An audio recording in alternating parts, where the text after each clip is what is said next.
The Story of the Aral Sea. April 2010.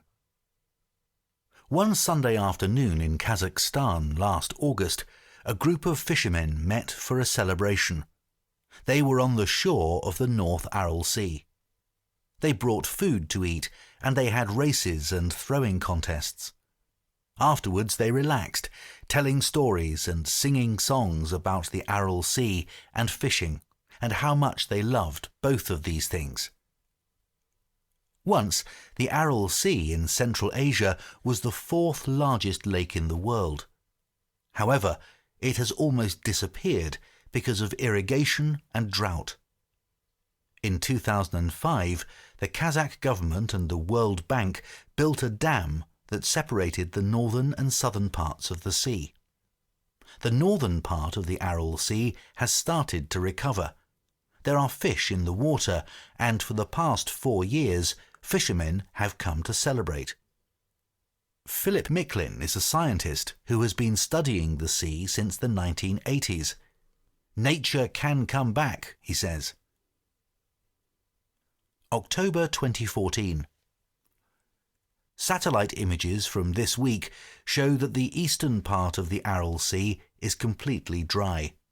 It is likely to be the first time it has completely dried up in 600 years, said expert Philip Miklin. The Aral Sea once had an area of 67,300 square kilometers. 2 of Central Asia's biggest rivers, the Amu Darya and the Syr Darya, flowed into the sea. This means that it was actually a freshwater lake, not a seawater lake. But it was so big it was called a sea.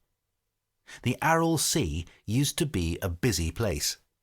Almost 20% of the Soviet Union's fish came from here, and 40,000 people used to work near the lake.